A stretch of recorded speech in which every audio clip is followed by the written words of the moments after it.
প্রিয় ভাইরা আমার, বড় হুজুর পীর কেবলা রহমাতুল্লাহ আলাইহি আমাদের ক্যানিং এর পাশে কাঁঠালবেড়িয়া বলে একটা জায়গা আছে, নাম শুনেছেন?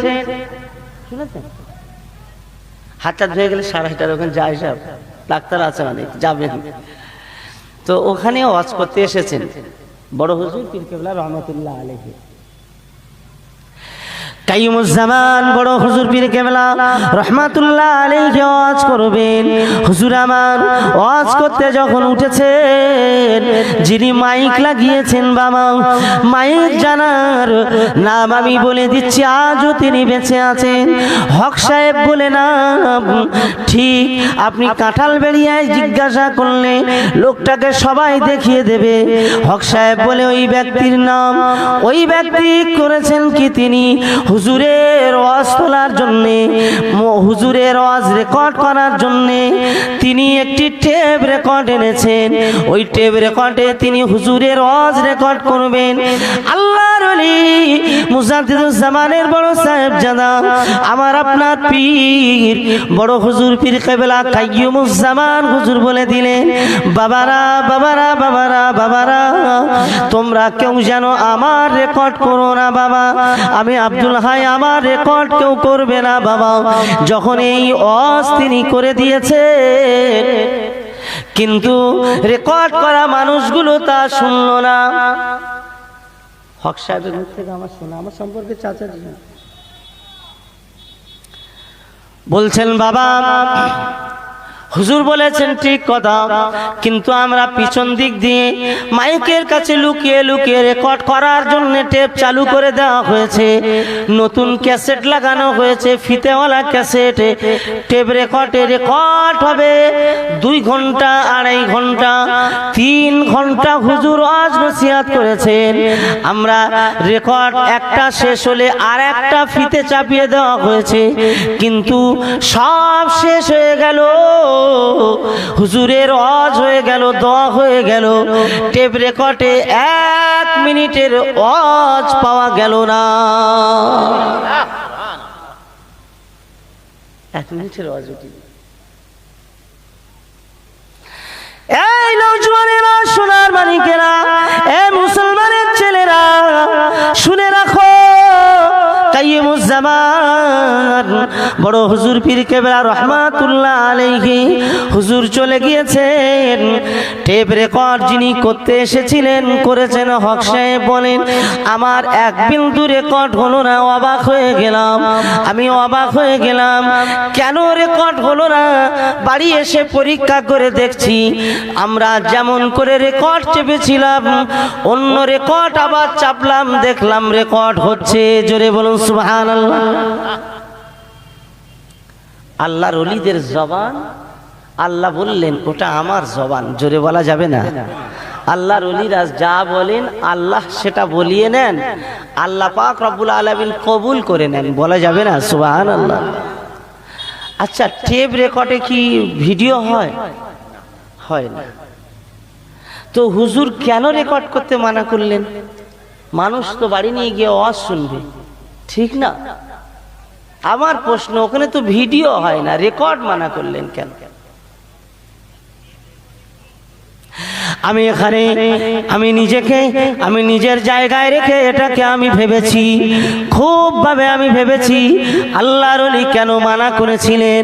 আমার ভাবনাতে পেয়েছি আল্লাহর ওলি আল্লাহকে বড় ভয় করতেন গো, বড় ভয় করতেন। সেই তিনি আল্লাহর ভয়ে, তাকওয়া, ইত্তাকুল্লাহ, আল্লাহর ভয়ে তিনি এটা মানা করেছেন। তানার মনে হয়তো এমন চিন্তা এসেছে, টেপ রেকর্ডের আওয়াজ বাজবে, ওদিকে বাথরুমের ভিতরে মানুষ বসে থাকবে, টেপ রেকর্ডের আওয়াজ বাজবে, মানুষ অন্যায় কাজ করবে, এদিকে টেপ রেকর্ডের আওয়াজ বাজবে। হয়তো তিনি ভেবেছেন টেপ রেকর্ডগুলো নিয়ে এরা ব্যবসার কাজে লাগাবে আমার ওয়াজটা নিয়ে, এরা হালকাতায় দোকানে, এরা বৎসরে যখন হালকাতা দেবে সেই সময় এরা বৎসরে টাকা তোলার জন্য আমার ওয়াজটা লাগাবে। হয়তো উনি ওরকম ভেবেছেন। কি ওনার একটা ভাবনা তো এসেছে, না হলে কেন বললেন?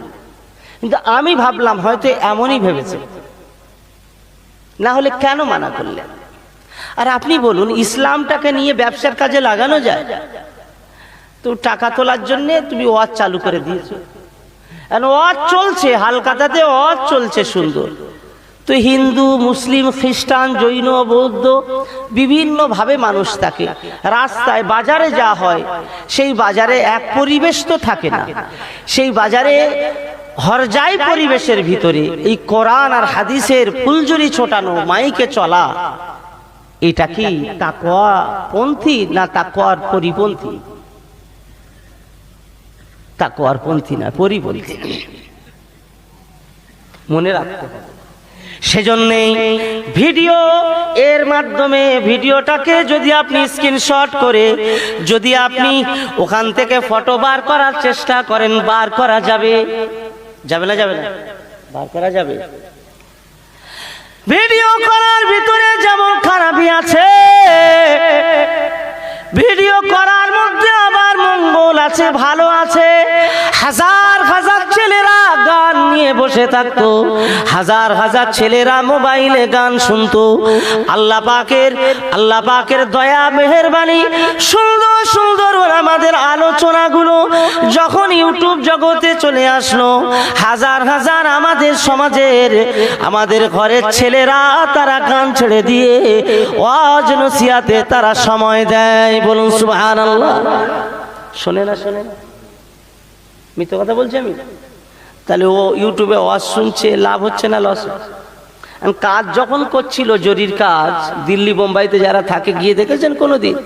যারা কাজ করে, কাম করে, তারা ধুমধাম গান শোনে। কোনো পার্টি আছে আর একসাথে 30 জন কাজ করছে, অনেক ছেলেরা সেখানে ওয়াজ ছেড়ে দিয়েছে। একবার বলবেন না সুবহানাল্লাহ? এই ওয়াজ যদি না থাকতো ইউটিউবে, ওরা ছাড়তে পারতো? আমার বক্তব্য এইটা, আপনারা এখানে 500 লোক শুনছেন, গ্রামের 1000 লোক শুনছেন, আর এর মাধ্যমে 1 লক্ষ মানুষ শুনছে। একবার বলবেন না আলহামদুলিল্লাহ? কিন্তু তাহলে এবার প্রশ্ন আসবে, আমি এমনই অনেক যুক্তি এনে দিতে পারি। এখন একটা প্রশ্ন আসবে, তাহলে হুজুর কি ভুল বললেন? না, আমার আগে মোহাম্মদ আলী হুজুর কি ভুল বললেন? এটা বন্ধ করো না, এটাও উনি ভুল বলেননি। উনি যেটা বলেছেন এটা হলো কি, তাকওয়া, আল্লাহর ভয় না করাটা ভালো। না করাটা কি ভালো, কিন্তু করার ভিতরে অনেক মঙ্গলও আছে। আজকে আপনারা জানেন, আমাদের বড় বড় ওলামায়ে কেরাম তাকওয়া সুবাদে ভিডিওগুলো ছাড়ে না বলে আজকে আপনারা আহলে হাদিস, লামাযাবি, বেরেলি, বিভিন্ন দল মতের লোকেরা, বেরেলি থেকে, আহলে হাদিস থেকে, লামাযাবি থেকে, জামাতে ইসলামী থেকে, তাদের শত শত বক্তারা ইউটিউবে বসে বসে, তাদের কাজ নেই, কাম নেই এই বক্তব্যগুলো ছাড়া। আর আমাদের ছেলেগুলো তাদের বক্তব্যগুলো শুনছে, শুনে তাদের মতে মত দিচ্ছে, বলে কবর জিয়ারত করা চলে না। তাদের বক্তব্যগুলো শুনে বলছে যে আর মা বাপ মরে গেলে 4 দিনে, 40 দিনে যে কুলখানি, সব রেশানি, এগুলো চলে না। তারাই তাদের বক্তব্যগুলো শুনে বলছে জিয়ারাত চলে না, কবর জিয়ারাত। তাহলে আপনি বলুন, ওরা এক পক্ষ বলেই যাবে আর আপনারা শুধু বসে থাকবেন? তাহলে আমাদের ছেলেগুলো আমাদের ঘর থেকে বার হয়ে যাবে না? যাবে না? আমি যে মসজিদে জুমা পড়াই, আমার বাড়ির সামনে, বাড়ি থাকলে 5 ওয়াক্তই যাই, মূল দায়িত্ব আমার জুমা। তো সেখানে দেখি কোন কোন ছেলে পায়রাম ফেরকে দিচ্ছে। কেন রে, তো বাড়ি এইখানে পায়রাম করে দিচ্ছিস কেন রে? তো তার বাপ টাপের কাছে জিজ্ঞেস